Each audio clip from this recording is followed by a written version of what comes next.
بسم اللہ الرحمن الرحیم. صفحہ نمبر ہے 38، 38 نمبر صفحہ ہے. بات چل رہی تھی، درمیان میں مسئلہ ہے کہ مرد کی انگوٹھی وغیرہ یا عورت کی انگوٹھی، چھلے، چوڑی، کنگن، دستی گھڑی وغیرہ ایسے تنگ ہوں کہ بغیر ہلائے پانی نہ پہنچنے کا گمان ہو تو ان کو ہلا کر اچھی طرح پانی پہنچا دینا ضروری اور واجب ہے. اصل میں مسئلہ ہمارا چل رہا ہے کہ وضو کے اندر فرائض کیا کیا ہیں. وضو کے اندر 4 فرض ہیں، ہم نے پیچھے پڑھے. 1 مرتبہ سارا منہ دھونا، ایک دفعہ کونیوں سمیت دونوں ہاتھ دھونا، اور 1 مرتبہ چوتھائی سر کا مسح کرنا، اور ایک ہے کہ ایک مرتبہ ٹخنوں سمیت دونوں پاؤں دھونا. تو اس میں چہرے کے اندر کی بات آ گئی کہ چہرے میں کون سی کتنا حصہ دھونا فرض ہے اور کتنے حصے کے دھونے میں گنجائش ہے. تبدیل کر لیں، دوسری لے لیں. اسی کے تحت میں بات چل رہی ہے کہ اب اور مرد نے انگوٹھی پہن رکھی ہے، عورت نے انگوٹھی پہن رکھی ہے، یا عورت نے چھلے، چوڑی، کنگن، دستی گھڑی وغیرہ کسی نے بھی پہن رکھی ہے، وہ تنگ ہے، اس کے اندر بھی پانی پہنچنا ضروری ہے. پانی پہنچنے کے لیے جب تک اسے ہلائیں گے نہیں تو گمان یہ ہے کہ پانی نہیں پہنچے گا، تو پھر اس کو گھما کر یعنی اس کو ہلائیں تاکہ اچھی طرح پانی پہنچ جائے. اسی طرح سے نتھ اور عورتیں جو ناک میں کی کیل پہنتی ہیں اور کانوں کی یا لونگ ہے، لونگ وغیرہ کا بھی یہی حکم ہے کہ اگر سوراخ تنگ ہو کے ہلائے اور پھرائے بغیر پانی نہ پہنچے گا تو منہ دھوتے وقت گھما کر اور ہلا کر پانی پہنچانا واجب ہے. ناک کی جو کیل ہوتی ہے اس کی بات ہو رہی ہے کہ اس کے بھی اگر کیا کہتے ہیں تنگ ہے، سوراخ تنگ ہے، تو اس کو بھی ہلا کر پھر پانی پہنچانا واجب ہے. آگے مسئلہ ہے، اگر کسی کے ناخن میں آٹا لگ کر سوکھ گیا اور اس کے نیچے پانی نہیں پہنچا تو وضو نہیں ہوا. تھوڑی سی بھی جگہ اگر خشک رہ جاتی ہے تو وضو نہیں ہوتا. جب یاد آئے اور آٹا دیکھے تو چھڑا کر اس جگہ پانی ڈال لے، اور اگر چھڑانے اور پانی ڈالنے سے پہلے کوئی نماز پڑھ لی ہو تو اس کو لوٹائے اور پھر دوبارہ سے پڑھے. بال برابر جگہ بھی اگر خشک رہ جائے تو وضو نہیں ہوتا. آٹا ہو گیا، اس طرح کی اور چیزیں بھی ان میں کا آگے بھی تذکرہ آ رہا ہے، کوئی بھی چیز ایسی ہو تو جس سے پانی پہنچنے سے، نیچے پانی پہنچنے سے، کھال تک پانی پہنچنے سے مانے ہیں تو وضو نہیں ہوگا. اسی میں مسئلہ ہے کہ لچکے کے تاروں کو باریک کتر لیں تو اس کو افشاں کہتے ہیں. یہ گوٹا کناری وغیرہ جو ریشم سے یا چاندی سونے سے بنایا جاتا تھا، پرانے دور میں زیادہ تر لگتا تھا، عورتوں کے کپڑوں میں لگتا تھا، تو اسی کو کتر کر اور وہ افشاں کہتے ہیں. پھر یہ ماتھے کے اوپر چھڑک دیا، عورتیں استعمال کرتی ہیں. تو کسی کے ماتھے پر اگر وہ چنی ہو اور اوپر سے پانی بہا لے کہ افشاں نہ چھوٹنے پائے تو وضو نہیں ہوتا. ریشم کی چیز ہوگی یا وہ بھی باریک سی ذرات ہی ہوں گے. یہ آج کل جیسے 12 ربیع الاول وغیرہ کے موقع پر لوگ پھینکتے ہیں، ایک دوسرے کے اوپر پھینک دیتے ہیں، تو ہاتھوں کے اوپر وہ لگی ہوتی ہے، تو پلاسٹک سا ہوتا ہے، وہ باریک سا کٹا ہوا، تو وہ بھی پانی نیچے نہیں پہنچنے دیتا، تو اس سے پھر وضو نہیں ہوتا. تو ماتھے کا سب گوند چھڑا کر منہ دھونا چاہیے. مسئلہ، ناخنوں پر نیل پالش لگی ہو تو وضو کے لیے اس کو چھڑانا ضروری ہے، بغیر چھڑائے وضو نہیں ہوتا. مسئلہ، دھونے کے اعضاء پر پینٹ یعنی رنگ کرنے والا روغن لگ جائے، یا ایلپی سوکھ کر سخت ہو جانے والا گوند ہے وہ لگ جائے تو اس کو چھڑائے بغیر وضو نہیں ہوتا. البتہ پینٹ اتر جائے اور صرف اس کے رنگ کا اثر باقی رہے تو اس میں کوئی حرج نہیں ہے. جیسے مہندی ہوتی ہے، مہندی کا جب یعنی عورتیں اتار لیتی ہیں تو بعد میں صرف کلر رہ جاتا ہے، کھال کے اندر کلر آ جاتا ہے، تو کلر کی خیر ہے، کلر کا کوئی مسئلہ نہیں ہے. مسئلہ ہے اوپر سے اس کی لیئر ہو، طے ہوگی تو طے کی وجہ سے وضو نہیں ہوگا. مسئلہ، اگر کسی کی آنکھ دکھتی ہو اور چیپڑ ظاہر ہو جائیں تو اگر آنکھ بند کرنے میں وہ چیپڑ آنکھ کے باہر رہتا ہو تو اس کے نیچے پانی پہنچانا واجب ہے. آنکھوں میں تکلیف ہو جاتی ہے تو چیپڑ وغیرہ آ جاتے ہیں، تو چیپڑ اگر اندر کے حصے میں ہے، یعنی آنکھ کو ہم بند کرنے کے بعد دیکھیں تو کہیں پہ بھی چیپڑ نہیں آ رہا تو اس کی تو خیر ہے، اس کو دھونا، کیونکہ آنکھوں کو اندر سے دھونا ضروری نہیں ہے، تو اس کے اندر والے حصے میں چیپڑ ہے تو کوئی مسئلہ نہیں ہے. لیکن آنکھوں کو بند کرنے کے بعد جو باہر کا حصہ ہے, کھال کا حصہ ہے, وہ دھونا ضروری ہے. وہاں پر بھی اگر چیپڑ آ گیا تو تھوڑا سا ہی آ گیا ہو تو وہ سوکھ کر جم گیا اور وہ پانی پہنچنے سے مانے ہے تو ہمارا وضو اس سے نہیں ہوگا. مسئلہ کسی نے سر پر وگ لگا رکھی ہے بالوں کی بنا کر, جو مصنوعی بالوں کی بناتے ہیں, اور اس پر مسح کر لیا تو مسح نہیں ہوا. مسح کے لیے چوتھائی سر کا مسح کرنا فرض ہے. تو وگ بہت بڑی لگائی ہوئی ہے, پورے سر پہ وگ لگائی ہوئی ہے, تو وہ نماز پڑھنے پہنچ گیا, سب کے سامنے وہ نہیں اتار سکتا تو اوپر سے اس نے ہاتھ پھیر لیا, تو چوتھائی سر کا جو سر کا حصہ ہے اتنی جگہ پر اصل حصے پر اس نے ہاتھ نہیں پھیرا تو اس کا وضو نہیں ہوگا. اسی طرح اگر مصنوعی جھلی پر انسانی بال پیوست کرائے اور وہ جھلی سر پر لگا لی ہو تو اس پر مسح کیا تو یہ مسح بھی درست نہیں ہے. یہ بھی ایک اور قسم کی کہہ لیجیے وگ ہی ہے, جدید قسم کی, وہ بھی چلتی رہی بیچ میں کافی عرصہ, کہ انسانی بالوں کو ایک بڑی باریک سی لیئر کے اوپر لگواتے تھے, کبھی اپنے ہی بال جسم کے دوسرے حصوں سے اتارے ہوئے یا سر کے دوسرے اتارے ہوئے بال یا کسی اور انسان کے لیے ہوئے بالوں کو لے کر وہ وگ لگا دیتے, وگ کی طرح سے سر پر لگا دیتے تھے.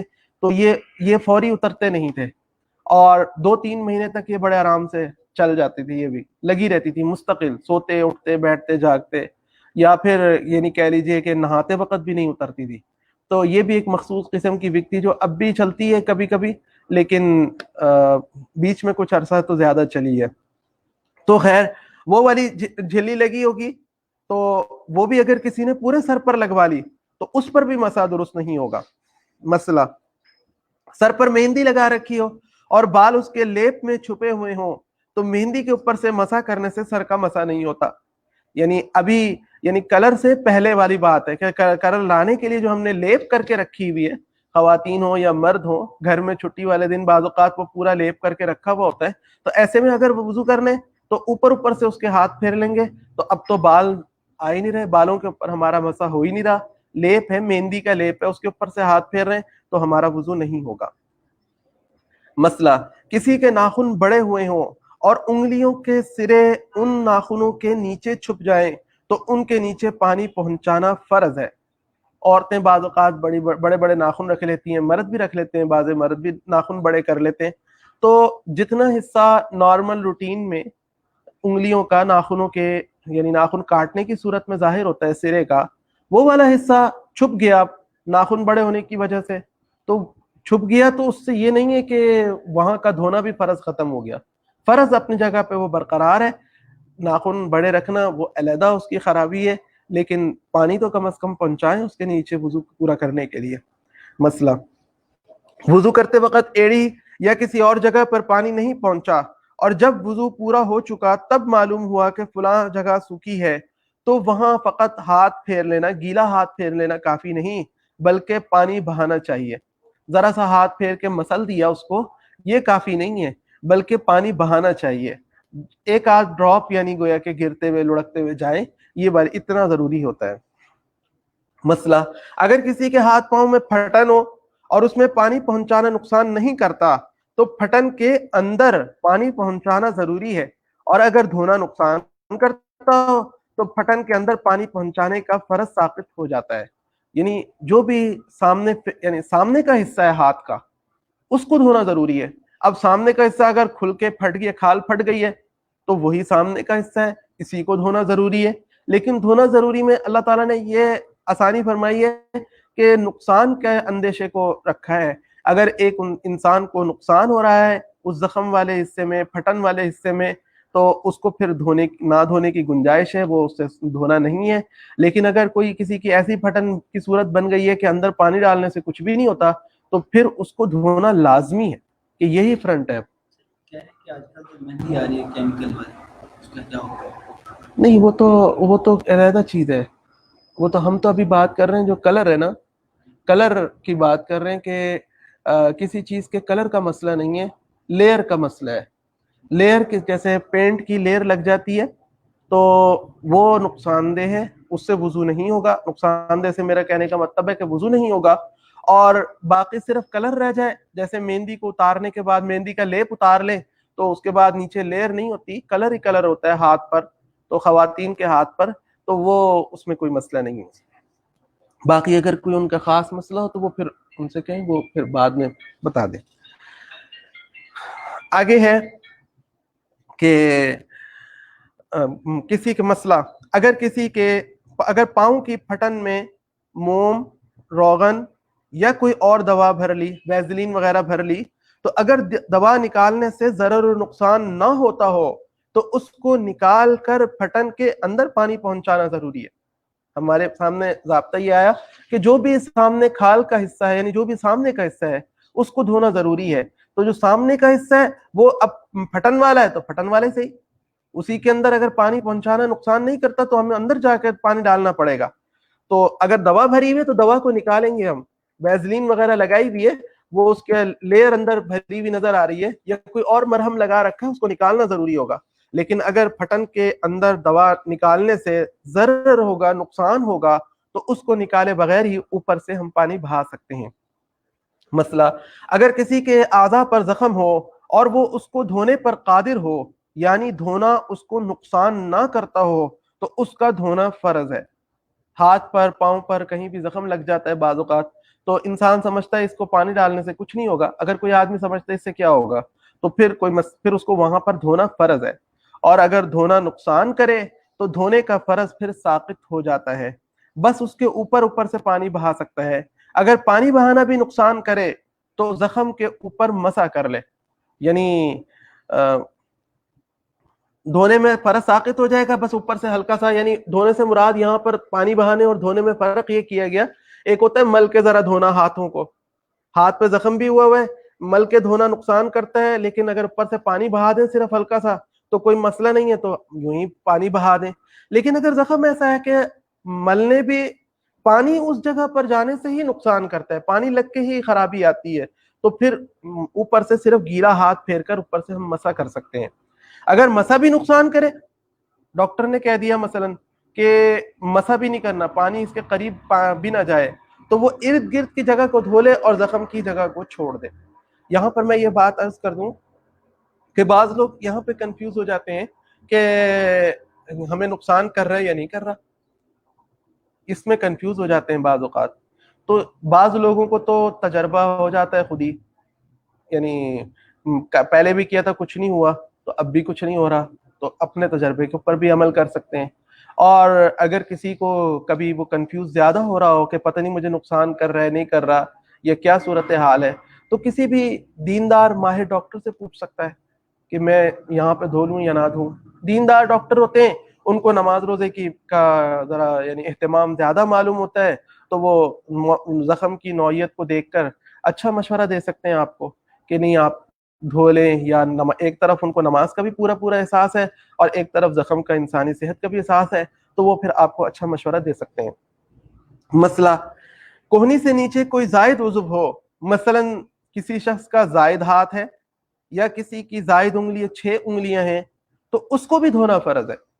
یہ نہیں کہ صرف 5 انگلیاں دھونا فرض ہے، 6ٹھی انگلی اگر زائد ہے تو یہ تو ایکسٹرا ہے، لیکن اس کو بھی دھونا ضروری ہے. مسئلہ اگر کسی کا ہاتھ کوہنی کے پاس سے کٹ گیا اور کوہنی کا کچھ حصہ باقی نہ رہا ہو تو کوہنی کا دھونا اس سے ساقط ہو گیا، اب اس کے اوپر فرض ہی نہیں ہے. اگر کوہنی کا یا اس کا کچھ حصہ باقی ہو تو جتنا حصہ باقی ہے اس کا دھونا فرض ہے. مسئلہ اگر کسی کا پاؤں کٹ جائے اور ٹخنے میں سے کچھ باقی نہ رہے تو اس کا دھونا ساقط ہو جائے گا، اور اگر کچھ باقی رہ جائے تو جتنا باقی ہے اس کا دھونا فرض ہے. یہاں تک وضو کے فرائض مکمل ہو گئے. اس کے بعد وضو کی سنتوں کا تذکرہ ہے.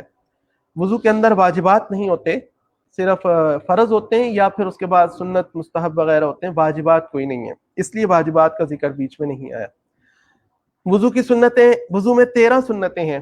نمبر 1 نیت کرنا، نمبر 2 بسم اللہ پڑھنا، نمبر 3 گٹوں تک ہاتھ دھونا، نمبر 4 کلی کرنا، نمبر 5 ناک میں پانی ڈالنا، نمبر 6 مسواک کرنا، نمبر 7 سارے سر کا مسح کرنا، نمبر 8 ہر عضو کو 3 مرتبہ دھونا، نمبر 9 کانوں کا مسح کرنا، نمبر 10 ہاتھ اور پیروں کی انگلیوں کا خلال کرنا، نمبر 11 داڑھی کا خلال کرنا، نمبر 12 ترتیب سے وضو کرنا، نمبر 13 پے در پے دھونا، یعنی ایک عضو خشک نہ ہونے پائے کہ دوسرا دھو لیں.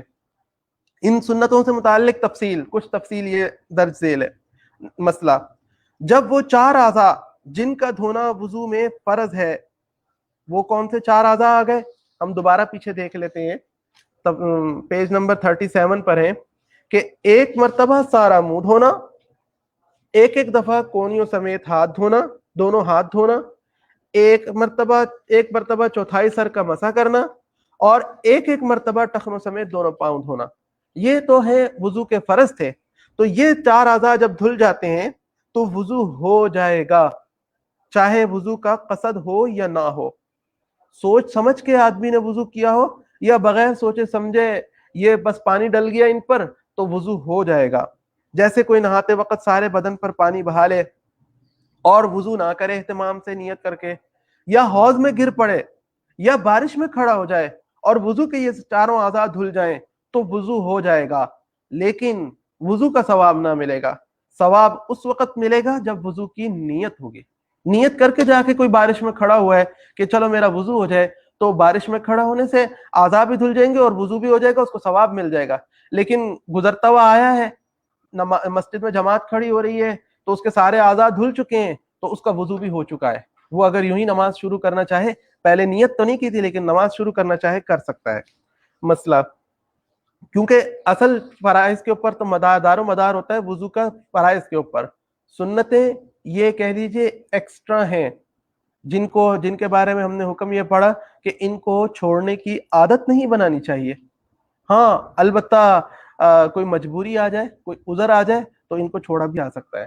مسئلہ: کلی کی حد یہ ہے کہ پورے منہ کے اندر پانی پہنچ جائے. یہ کلی بھی کرنا یہ وضو کے سنتوں میں شامل ہے، فرض میں شامل نہیں ہے. تو کلی کی حد یہ کہ پورے منہ کے اندر پانی پہنچ جائے، اور ناک میں پانی ڈالنے کی حد یہ ہے کہ ناک کے اندر نرم حصے تک پانی پہنچ جائے.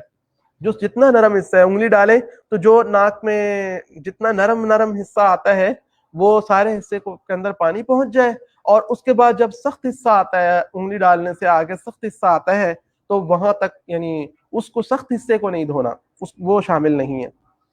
مسئلہ: کلی کرنے اور ناک میں پانی ڈالنے میں مبالغہ کرنا یعنی اہتمام سے اچھی طرح سے کرنا سنت ہے. کلی میں مبالغہ یہ ہے کہ منہ میں پانی لے کر غرغرہ کرے اور حلق تک پہنچائے، اور ناک میں پانی ڈالنے میں مبالغہ یہ ہے کہ ناک کی ہڈی بانسے تک چڑھائے. لیکن اگر روزے دار ہو تو ان دونوں میں مبالغہ نہ کرے. یہ ویسے ہی دونوں کام سنت ہے، اور ان میں مبالغہ کریں گے تو کہیں اوپر پانی چڑھ گیا تو یہ روزہ ٹوٹنے کا اندیشہ ہے، اس لیے روزے میں ایسے یعنی مبالغہ نہیں کرنا. مسئلہ: داڑھی میں خلال کا مسنون طریقہ یہ ہے کہ دائیں ہاتھ سے چلو میں پانی لے کر ٹھوڑی کے نیچے بالوں کی جڑوں میں اس طرح ڈالیں کہ اس وقت ہاتھ کی ہتھیلی گردن کی جانب ہو. میں اس کو دوبارہ پڑھتا ہوں کہ مسنون طریقہ یہ ہے کہ دائیں ہاتھ میں چلو میں پانی بھر کر ٹھوڑی کے نیچے کی جانب بالوں کی جڑوں میں اس طرح ڈالے کہ ہاتھ کی ہتھیلی گلے کی جانب ہو، گردن کی جانب ہو، اور ہاتھ کی پشت باہر یعنی نیچے کی جانب ہو. جو ہاتھ کی پشت بن رہی ہے نا، جو پیچھے کا حصہ بن رہا ہے، یہ نیچے کی جانب ہو جائے گا، اور سامنے کا حصہ جو یعنی پانی گویا کہ اوپر گلے کے ساتھ لگتا ہوا اوپر کھال کی طرف چلے گا، کہ تاکہ چلو کا پانی بالوں میں داخل ہو سکے. پھر داڑھی میں اسی ہاتھ کی انگلیاں نیچے کی جانب سے ڈال کر اوپر کو خلال کرے. پھر داڑھی میں دائیں ہاتھ کی انگلیوں سے خلال کرنا ہے. اب دائیں ہاتھ کی انگلیوں سے خلال کیسے کرنا ہے؟ اس کی دو صورتیں ہیں. ایک صورت یہ کہ ہتھیلی کی پشت گردن کی طرف رہے اور ہتھیلی باہر کی جانب یعنی چھاتی کی طرف رہے. یعنی اب ہاتھ کو گویا کہ آپ نے پہلے پانی اس طرح سے ڈالا تھا، اب آپ الٹا کر لیں. اب پشت آپ کی کس کی طرف رہے گی؟ گلے کی طرف ہو جائے گی، اور جو ہتھیلی کا پکڑنے والا حصہ ہے وہ نیچے زمین کی طرف ہو جائے گا جس سے آپ پکڑتے ہیں.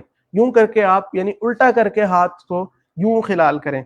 دوسرا طریقہ یہ ہے کہ ہتھیلی گردن کی طرف ہو یعنی گلے کی طرف ہو، اور ہتھیلی کی پشت باہر کی طرف ہو، یعنی جیسے آپ نے پانی ڈالا تھا چلو لے کر ویسے ہی آپ خلال کر لیں. اسی طرح سے آپ ہاتھ کو ہتھیلی کو گلے کی طرف رکھتے ہوئے خلال کر لیں. یہ دوسرا طریقہ ہے. جی ایک یہ ہو گیا اور ایک یہ ہو گیا. پانی یوں ہو گیا جی, پانی یوں ہو گیا, ساری جڑوں میں آ گیا. اور پھر اس کے بعد ایک طریقہ یہ ہے جس میں ہاتھ ہتھیلی کی پشت جو ہے نا یہ گلے کی طرف آ گئی, اور ایک طریقہ یہ ہے کہ جس میں ہاتھ کی ہتھیلی گلے کی طرف آئی. مسئلہ سر کے مسح کے دو طریقے ہیں جو ہمیں حدیث سے معلوم ہوتے ہیں. سر کے مسح کے دو طریقے ہیں جو ہمیں حدیث سے معلوم ہوتے ہیں. نمبر ایک, دونوں ہاتھوں کو نئے پانی سے تر کر لے, پھر دونوں ہتھیلیاں اور انگلیاں اپنے سر کے اگلے حصے پر رکھ کر, اگلے سے مراد ہے سامنے پیشانی کی طرف سے رکھ کر پچھلے حصے کی طرف اس طرح لے جائیں کہ سارے سر پر ہاتھ پھر جائے, پھر دو انگلیوں سے دونوں کانوں کا مسح کر لے. یعنی اس میں کتنی انگلیاں لگانی ہیں کتنی نہیں لگانی یہ کوئی ترتیب نہیں ہے, بس ہتھیلیاں اور انگلیاں رکھیں اور پھر دونوں ہتھیلیوں اور ساری انگلیوں کو پیچھے کی طرف لے جائیں اور اس کے بعد کانوں کا مسح کر لیں دو انگلیوں سے, یعنی دو انگلیوں سے دونوں کانوں کا مسح کر لیں. اس میں ہم نے یہ اتنی انگلیاں لگانی ہیں اتنی نہیں لگانی, انگوٹھا لگانا ہے نہیں لگانا اس کا تذکرہ نہیں ہے. ایک طریقہ یہ بھی حدیث سے ثابت ہے. دوسرا طریقہ, دونوں ہاتھوں کو نئے پانی سے تر کرنے کے بعد دونوں ہاتھوں کی تین تین انگلیوں, یعنی چھوٹی انگلی اس کے بعد والی اور پھر بیچ والی, ان تینوں کو سر کے اوپر رکھیں. باقی دو یعنی انگوٹھا اور شہادت والی یا کلمے والی انگلی کو یہ سر پہ نہ رکھیں, ان کو ایسے ہی رہنے دیں. پھر جو جن تین انگلیوں کو ہم نے رکھا ہے یعنی چھوٹی انگلی کو, اس کے بعد والی کو اور درمیان والی انگلی کو اور ہتھیلی کو ہم نے سر پر رکھ لیا ہے, اس کو پیشانی کی طرف سے پیچھے لے کر چلیں اور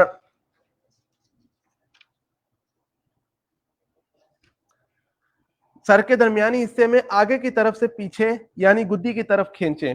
اس وقت دونوں انگوٹھوں, دونوں شہادت کی انگلیوں, انگشت شہادت یعنی شہادت کی انگلیوں اور دونوں ہتھیلیوں کو سر سے الگ اٹھا ہوا رکھیں.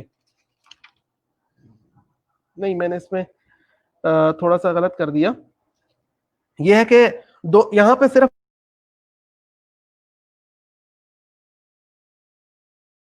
پہلے ہم نے انگلیوں کو رکھ کے کھینچنا ہے, ہتھیلی بھی نہیں رکھنی. ہتھیلی کو اتنی انگلیاں آ رہی ہیں جتنی جگہ پر آ رہی ہیں انہی سے ہم کھینچتے ہوئے پیچھے کی طرف لے جائیں, اور انگوٹھے دونوں شہادت کی انگلیاں اور دونوں ہتھیلیاں سر سے ابھی اٹھا کر الگ کر کے رکھنی ہے. اس کے بعد دونوں ہتھیلیوں کو گدی کی طرف سے وسط سر کی جانب رکھیں, یعنی پیچھے جب پہنچ گئے نا دونوں ہاتھ, اب ہتھیلیاں بھی رکھ دیں.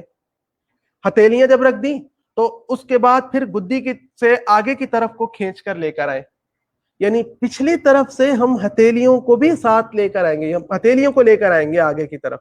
اوپر سے انگلیاں کور کر چکی ہیں اوپر کا حصہ, اب رہ گیا مسئلہ سائیڈوں کا, تو سائیڈوں کو اب ہتھیلیوں سے ہم کھینچ کے واپس پیچھے کی طرف سے آگے کی طرف لے کر آئیں گے, تب ہم ہتھیلیوں کو استعمال کریں گے. پھر کانوں کا مسح کرنا ہے.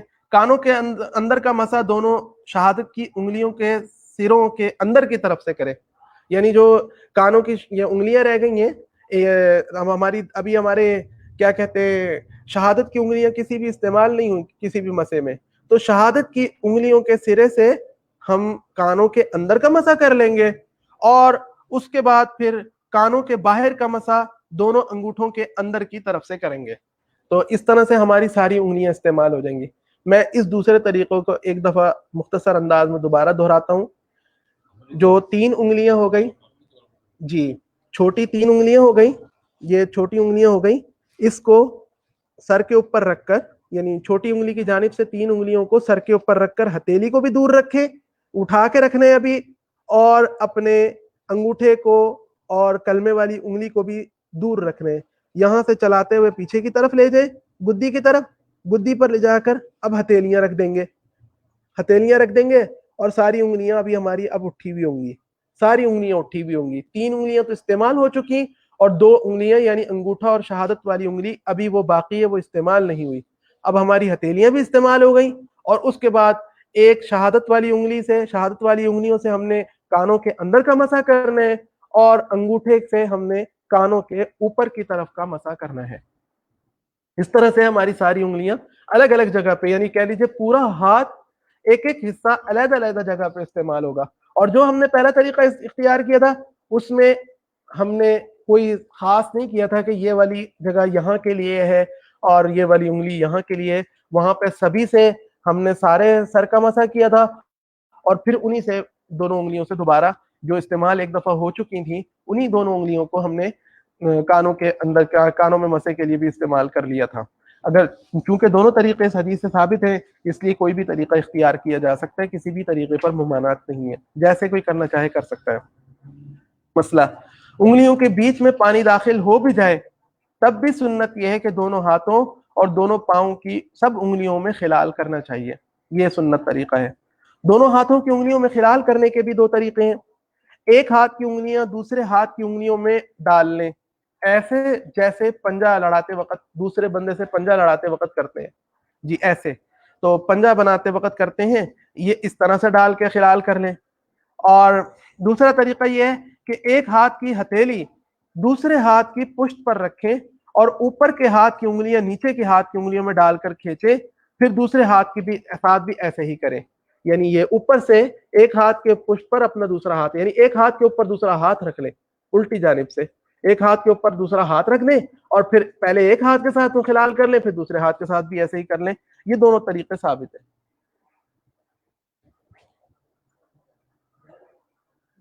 عبدالعزیز صاحب نہیں ہے, عبدالعزیز صاحب نہیں ہے.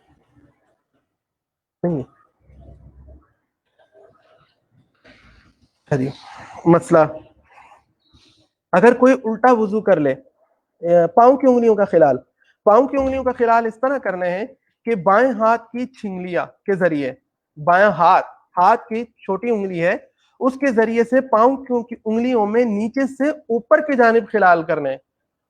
اوپر کی جانب سے نیچے کی جانب نہیں کرنا, نیچے کی جانب سے پیر زمین کی طرف سے اوپر اٹھاتے ہوئے خلال کرنے ہیں. اور اس طرح سے خلال کرنے ہیں کہ دائیں پاؤں کی چھنگلی سے شروع کرنا ہے اور بائیں پاؤں پر ختم کرنا ہے, بائیں پاؤں کی چھوٹی انگلی پہ جا کے ختم کرنا ہے. بایاں ہاتھ استعمال کریں گے ہم اور دائیں پاؤں کی چھوٹی انگلی کی جانب سے شروع کریں گے اور ادھر سے چلتے چلتے پھر بائیں پاؤں کا انگوٹھا پہلے آئے گا اور بائیں پاؤں کی چھوٹی انگلی بعد میں آئے گی. اس طرح سے ترتیب ہوگی.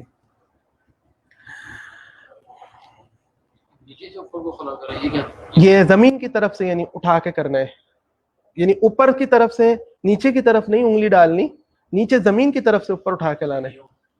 جی جی جی ایسے زمین کی طرف سے اوپر کی طرف خلال کرنے. ہمارے دوسرے لیکچر کا ٹائم شروع ہو گیا, انشاءاللہ اس کو یہیں تک رکھتے ہیں, انشاءاللہ باقی کل